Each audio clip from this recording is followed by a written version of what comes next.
안식일에 관한 이야기입니다.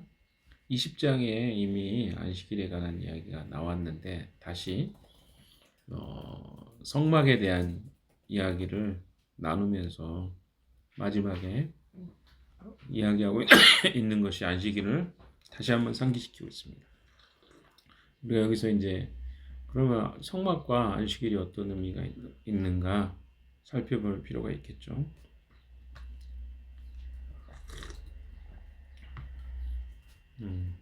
여기서 이제 두 번씩이나 강조하고 있는 부분이 14절에도 그렇고요. 15절에도 그렇고요. 누구든지 그날에 일하는 사람은 자기의 결례로부터 제거될 것이다.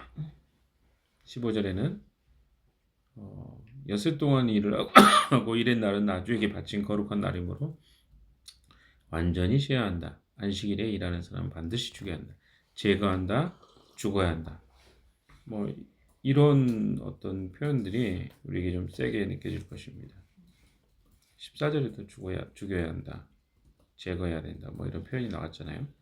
그래서 그럼 우리가 이런 질문을 할 수 있겠죠. 하나님은 그러면 죽이거나 제거하는 거나 이런 표현을 왜 이렇게 많이 사용하시나 이렇게 생각할 수 있습니다.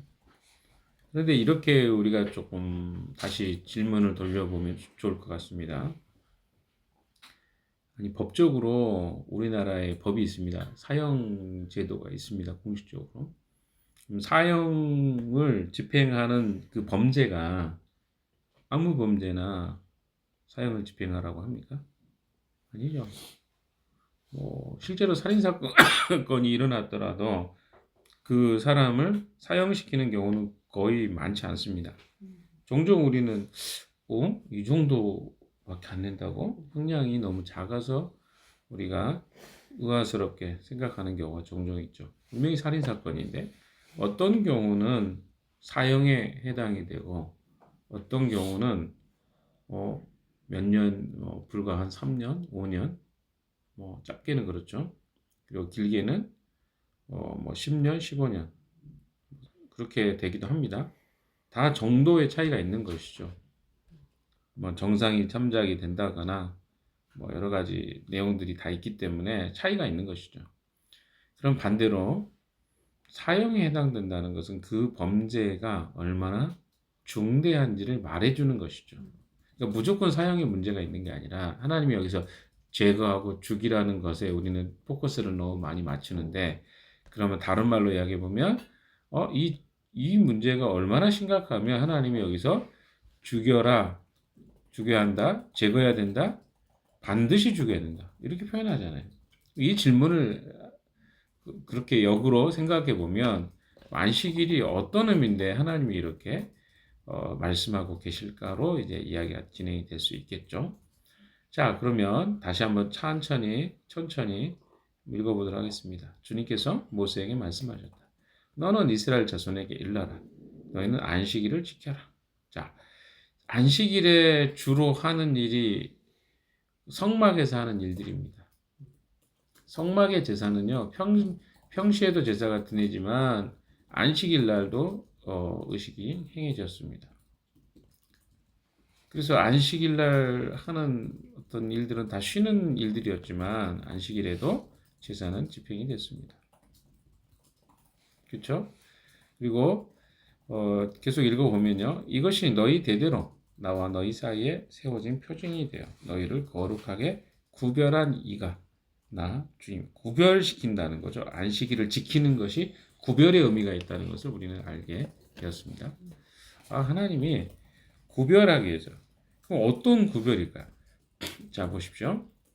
하나님을 창조주로 인정하는 사람들의 삶과 그렇지 않은 사람들이 안식일을 지키는 것과 지키지 않는 것으로 구별된다는 말입니다. 그러면 안식일을 지키지 않는 사람들은 어떤 사람일까요? 하나님과 아무런 관련이 없는 사람들이죠. 하나님을 반역한 사람들이죠. 왜? 안식일은 원래 하나님이 지정하신 것입니다. 몇 절에 나왔습니까? 17절에 보시면 이것은 나와 이스라엘 자손 사이에 세워진 영원한 표징이니 이는 나 주가 엿새 동안 하늘과 땅을 만들고 이렛 날에는 쉬면서 숨을 돌렸기 때문이다. 자 보십시오. 이 말을 잘못 이해하면 안 됩니다. 많은 사람이 어떤 식으로 이해를 하냐면 엿새 동안 하늘과 땅을 만들고 이렛 날에 쉬면서 숨을 돌렸기 때문이다 라고 하니까 하나님이 쉬셨으니까 우리도 쉬어야 된다. 안 쉬니까 문제가 된다. 이렇게 이야기를 단순화시키면 안 된다는 거야. 표면적인 말은 그런 말이죠. 그러나 거기에 진의가 있는 거죠. 더 깊은 뜻이 있다는 것이죠. 하나님이 쉬셨다는 말이 무슨 의미냐 이거야. 이건 모르고 하나님 쉬셨으니까 안식일날 쉬는 거예요 라고 말하면 이건 유치원생이나 초등학생 답이죠. 그러면 조금 더 들어가서 이야기를 생각해 봅시다.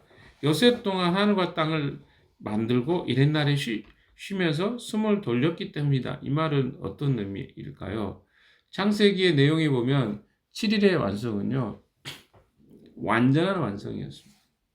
하나님의 완전한 휴식이었어요. 그래서 안식과 안식일의 차이가 있다고 말씀을 드렸죠. 안식은 우리가 영원히 기대해야 될 것들입니다. 하나님의 창조의 완전함이 안식이라는 단어에 있고 안식일이라는 말은 불안정성을 이야기합니다. 불안정성은 무슨 뜻입니까? 반복돼야 될 필요가 있다는 것이죠. 안식일은 그러니까 일주일 단위로 반복되는 것이고 안식은 지속성을 이야기하는 거죠.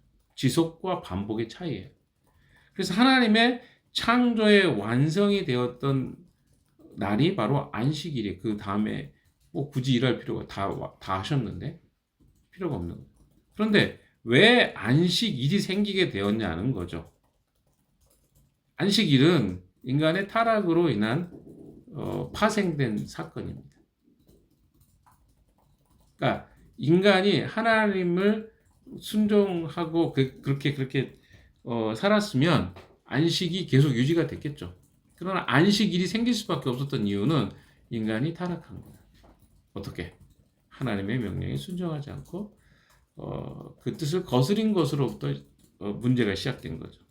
그래서 창조가 깨진 거예요. 안식일이 생긴 것은. 하나님의 창조가 깨지고 하나님의 창조주로서의 권위가 깨져버린 거예요. 왜? 하나님은 안식을 만들어 놓으셨는데 사람이 그것을 깨버린 거죠. 신뢰하고 맡겼던 인간이 그것을 깨버린 것입니다. 그래서 다시 하나님이 이 안식을 위해서 새 일을 시작하셔야 한 거예요. 그래서 그 일을 시작하게 된 백성에게 지금 뭘 준 겁니까? 하나님의 이 회복에 대한 메시지와 그리고 온 인류를 향한 하나님의 구원의 계획들이 진행되는 중입니다. 그래서 하나님이 아브라함에게 언약도 주셨고 그 아브라함이 언약을 받고 나서 이삭과 야곱에게 그것이 전달이 되고 그 야곱의 후예인 이스라엘 백성들이 지금 출애굽해가지고 여기까지 온 거예요. 그러니까 새로운 인류를 지금 창조하시는 것이죠. 누구로? 하나님께서 약속하신 메시아를 통한 새로운 인류를 창조하시는데 그 백성들이 기억해야 될 왜? 지금 아직 타락한 것이 회복된 상태가 아니란 말이에요. 메시아가 오셔서 완성하셔야 돼요. 그러면 그 백성들이 하나님을 예배하고 에덴 동산에서 그들이 만났던 하나님을 다시 예배하고 만나는 장소를 성막으로 지금 만들어 놓은 거잖아요. 만드실 거잖아요. 아직 만들어지지 않았으니까.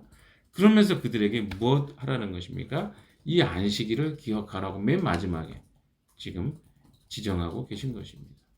그래서 다시 돌아가면 단순하게 하나님이 엿새 동안 하늘과 땅을 만들고 이런 날에 쉬셨기 때문에 우리도 안식일날 쉬는 행위를 한다라고만 생각하면 안 되고 그 쉬는 행위가 무엇을 의미하냐는 거죠.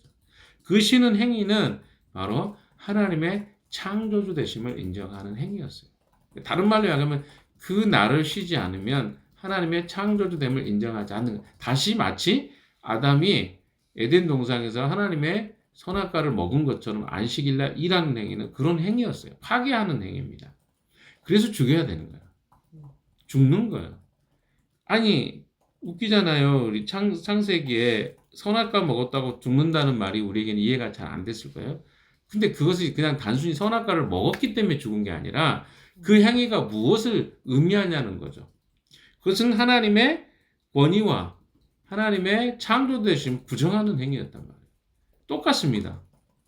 안식일이라는 것을 그렇게 세운 거예요. 마치 선악과처럼. 그래서 그 행위 속에 일을 하지 않는 것이 하나님의 창조되심과 하나님의 주권을 인정하는 행위였어요. 이렇게 이해를 하시면 그냥 단순히 응? 일을 안 하는 것이 아니구나. 이건 이런 의미가 담겨져 있구나라고 이해가 될 것 같습니다. 여러분 그렇게 정리를 하셔야 돼요. 그래서 하나님이 일하지 말라고 하는 것 속에서는 하나님의 절대적 권위와 창조되심을 인정하는 그런 메시지가 담겨져 있고요. 두 번째는 뭡니까? 이 의식 속에서 행해지는 것이 무엇입니까? 우리는 새롭게 죄로부터 해결돼야 되는 그런 의식과 행위들이 안식일날 늘 진행되거든요.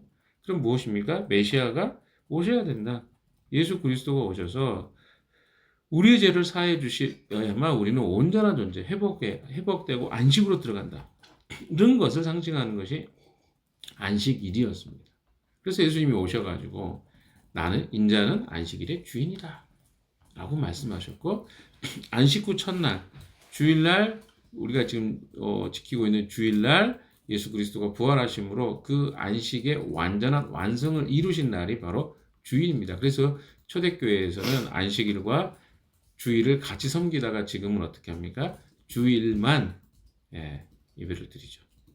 여전히 안식일에 대해서 미련을 못 버린 사람들이 있습니다. 뭐 제칠 안식일이라든가 안식일 교업 그리고 또 어떻습니까? 여호와 증인이라 이런 사람들은 다 안식일을 지키거든요. 여전히 그 주일로 바뀌는 의미를 그들은 인정하지 않고 모르기 때문에 그렇습니다. 그러니까 예수 그리스도를 그들이 믿지 않기 때문에 그런 거죠. 쉽게 이야기하면. 자, 그래서 여러분 안에 이렇게 정리를 하시면 이게 죽여야 된다라고 하는 것이 무섭고 두렵게만 인식을 하셨다면 이제는 그게 아니라 이게 얼마나 심각한 죄인가. 그래서 그들은 13절에 아까 보았던 것처럼 거룩하게 구별한 이가 주임을 알게 합니다. 그러니까 하나님이 이스라엘 백성을 다시 새롭게 그들이 원래 타락해서 하나님을 떠났던 백성인데 그들을 다시 회복시키는 것으로 다시 구별시켜 주신 거예요. 그래서 너희를 거룩하게 구별한 이가 나 주임을 알게 할 것이다. 안식일을 지킴으로. 안식일 의미 속이 뭐예요? 거룩하신 하나님을 인정하는 행위가 있는 거예요. 우리를 다시 새롭게 하시는 백성으로 부르셨구나. 나는 하나님 백성이구나. 라고 하는 의미가 있고요. 14절에 안식일은 너희에게 거룩한 날이므로 너희는 안식일을 지켜야 된다. 그 날을 더럽히는 사람은 반드시 죽여야 된다.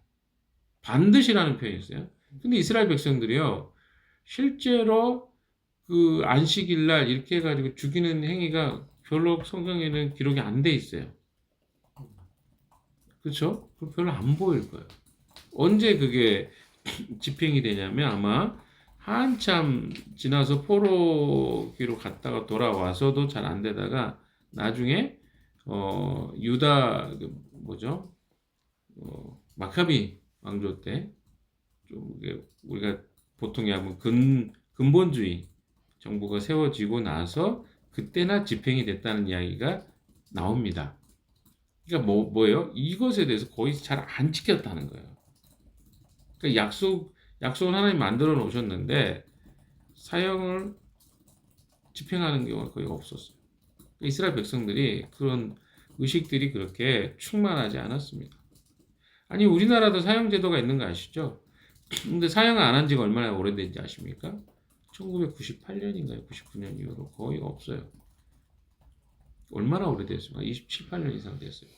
김대중 대통령 아마 이후로 없어진 걸로 제가 알고 있습니다. 사형이 있지만 집행이 안 되는 거죠. 그러니까 오히려 이렇게 강하게 표현했을 때 그것을 잘 지켰으면 이스라엘 백성들이 아마 영적인 순결성을 더 잘 지켰을 가능성이 있습니다. 그러나 그렇지 않은 부분들이 굉장히 많아요. 이렇게 돼 있지만 실제로 그걸 집행하는 경우는 많지 않아서 여러분 구약 성경에 보십시오. 그런 경우가 많지 않습니다. 자, 그래서 16절도 보시면 이스라엘 자손은 이 안식을 영원한 언약으로 삼아 그들 대대로 지켜야 된다. 근데 여기서 이제 또 하나 문제가 나오죠. 이스라엘 백성들이 안식일을 지키기는 지킵니다. 근데 뭘로 지킵니까? 일을 안 하는 것으로만 지킵니다. 예수님 당시에 예수님이 오셨을 때 예수님에게 그들이 죄명으로 걸었던 게 안식일을 범한 죄예요. 안식일날 뭐 했다는 거예요? 밀을 까먹었다는 거예요. 그리고 어떻습니까? 병자를 왜 안식일날 고쳤냐는 거예요. 그러니까 이 사람들이 안식일에 대한 의미를 이렇게 하나님이 가르쳐 주셨지만 이 안식일의 진짜 의미를 후대 갈수록 깨닫지 못합니다. 이거 어려운 거죠. 안식일의 진짜 의미가 무엇인지. 예수님이 하셨던 이야기가 무엇입니까? 아버지가 일하시면 나도 일한다. 그 말이 뭘까요? 그것도 생각해 봐야죠. 아버지가 일하니. 아니, 아버지가 일한다는 말은 안식일의 진짜 의미는요. 하나님이 이 새로운 인류를 창조하시는 행위예요. 그러니까 잃어버린 영혼들을 이 세상 가운데서 건져내시고 주님께 돌아오게 하는 일이 안식일날 하는 아주 중요한 일이었어요. 그러니까 안식일은 그냥 단순히 쉬는 게 아니라 하나님이 그날에 무엇 하십니까? 구원의 사역들을 하신 거예요. 그래서 예수님도 그 일을 하시겠다는 거예요. 그게 뭐가 문제냐? 아니, 예수님이 하셨던 일도 보십시오. 병자를 고친, 단순히 병을 고친 게 아니었죠. 그들의 영혼을 그 병을 고치는 행위를 통해서 구원해 주시는 행위를 한 거죠. 그게 바로 안식일의 진짜 의미였습니다. 여러분, 우리가 성막에 대해서 쭉 이야기를 하다가 갑자기 이 성막의 그 번제단하고 또 뭡니까? 물두멍까지 이야기를 쭉 하다가 갑자기 안식일 이야기 나온 거거든요. 그래서 안식일의 핵심은 이 성막 핵심이에요. 성막은 이 하나님께서 구원을 회복하시는 그 제도의 핵심적인 사항입니다. 그잖아요. 성막 자체가 하나님이 이스라엘 백성들과 함께 한다는 게 뭡니까? 원래 하나님은 에덴 동산에서 아담과 하와 함께 하셨어요. 근데 인류가 그것을 어때요? 깨버린 거라니까요. 그 깨버린 것 속에서 도저히 인간의 힘으로는 이 하나님과 관계 회복이 불가능합니다. 그래서 하나님이 그 백성을 새로 창조하시면서 만드시면서 구별하시면서 그들에게 주신 게 뭡니까? 바로 이런 하나님과 어떻게 다시 만날 것인가에 대한 회복의 메시지잖아요. 그게 성막이에요. 그래서 성막의 핵심적인 메시지 속에 마지막에 안식일이라는 것을 통해서 안식의 참된 의미는 무엇입니까? 영원한 하나님 나라에서 우리가 안식을 누릴 것을 이 땅에서 간접적으로 경험하는 거예요. 언제? 안식일에. 안식일은 반복되지만 그 안식일에 경험하는 이 안식을 잠깐의 안식이죠. 그 안식을 통해서 영원한 하나님 나라에서 우리 누리게 될 안식을 기대하는 그런 효과가 있었던 것이죠. 자, 정리하겠습니다. 하나님께서 이 안식일을 주신 참된 의미는 단순히 사람들이 겁을 주고 무력으로 이스라엘 백성을 통치하려고 하신 것이 아닙니다. 그래서 포커스가 자꾸 죽여야 된다, 제거해야 된다 이런 단어에 꽂히는 사람들은요, 좋은 경험이 별로 없는 거야. 하나님과 세상 속에서. 그래서 자꾸 내가 제거당한다, 하나님 나를 죽이려고 한다, 하나님 왜 이렇게 무서운 분이야, 이렇게 가는 거예요. 그러나 하나님의 본래 마음은 무엇입니까? 죽을 수밖에 없어요. 인간은 원래 하나님을 떠났기 때문에 죽을 수밖에 없는데 그들을 살리기 위해서 만들어 놓은 제조들이 성막이고 그것이 또 안식일이었습니다. 이런 의미들을 여러분이 잘 기억하셔야 됩니다. 그리고 하나님의 원래 성품 자체가 거룩이시잖아요. 그래서 인간의 죄와는 타협할 수 없습니다. 성막 제도 안에서도 계속 이야기했잖아요. 하나님의 거룩성이 인간의 죄성과 맞닿으면 반드시 인간의 죄를 소멸시키고 그 죄를 지은 사람까지도 죽을 수밖에 없다. 그래서 하나님이 그것을 보호하기 위해서 접근하지 말아라. 접근하더라도 연기나 그렇죠? 구름이라든가 분향단의 향이라든가 이런 걸 통해서 하나님이 그들을 살리려고 하는 노력들이 보이지 않습니까? 이렇게 봐야지 자꾸 그 죽인다, 하나님 그리고 죽었다, 진멸시켰다 이런 단어에만 꽂히는 사람들은 조금 내면이 조금 복잡한 사람들입니다. 부정적인 것에 훨씬 더 많이 영향을 받는 것이죠. 그래서 오늘 말씀을 이제 마무리하면서 이 18절에 보시면 시내산 안에서 모세에게 말씀을 맞추시고 하나님이 손수 하나님이 친히 어디에 손가락으로 쓰신 뭐 이게 여기 보면 코멘트가 있죠. 손수라고 됐을 때 손가락이라는 단어도 나옵니다. 손가락으로 직접 쓰신 거예요. 나중에 그 다니엘서인가요? 다니엘서도 그 하나님의 손가락이 나타나죠. 하나님의 손가락이 이 돌판을 쓰셨던 그 하나님의 손과 같은 겁니다. 그래서 그 하나님이 친히 돌판을 만들어요. 증거 돌판 2개를 주시는 것으로 내용이 끝마칩니다. 하나님은요 우리를 살리는 법을 늘 고민하셨고 그것을 계획하셨습니다. 지금도 하나님 우리를 살리기를 원하십니다. 예수 그리스도를 통해서 우리를 살리기를 원합니다. 근데 우리 안에 뭐가 있는 거죠? 여전히 아까 이야기했던 거죠. 죄성이 굉장히 강해요, 우리. 그래서 그 죄성 때문에 하나님의 진짜 마음을 깨닫고 발견하지 못합니다. 왜? 우리 안에 있는 죄, 부정적인 경험들, 과거에 예수 그리스도를 알지 못할 때 경험했던 여러 가지 사건과 일들이 하나님이 우리에게 주고자 하는 진짜 자유, 그리고 하나님이 주고자 하는 자비와 은혜를 경험하지 못하게 하고 있다고 저는 생각합니다. 그래서 여러분 이 뒤의 사건이 바로 십계명을 던질 수밖에 없는 모세가 뭐 그 당위성이 아니라 이 우상 숭배하고 있는 이스라엘 하나님은 살리려고 하는데 이스라엘 백성들은 우상과 교합하고 거기서 또 범죄하는 행위를 합니다. 이것이 인간의 본성이죠. 그래서 그런 이스라엘 백성은 다시 살리시는 하나님. 그러니까 끊임없이 하나님은 자비를 베푸시는데 이스라엘 백성들은 계속 범죄 행위를 합니다. 여러분, 하나님에 대해서 오해를 우리가 너무 많아요. 우리는 하나님이 우리를 용서하지 않는다고 생각하고 또 사랑하지 않는다고 생각할지 모릅니다. 그런데 인간의 본성을 한번 보십시오. 계속 우리는 어떤 하나님 자비와 공의를 베푸시지만 계속해서 하나님의 자비와 공의를 배반하는 행동을 하는 것이 우리입니다. 그래서 그런 오해로부터 자유했으면 좋겠고요. 하나님의 공의와 자비를 오늘 또 경험하시고 또 하루를 통해서요. 오해되었던 것들이 조금 이해로 바뀌어가는 하루 되시기를 주님의 이름으로 축원합니다. 기도하겠습니다.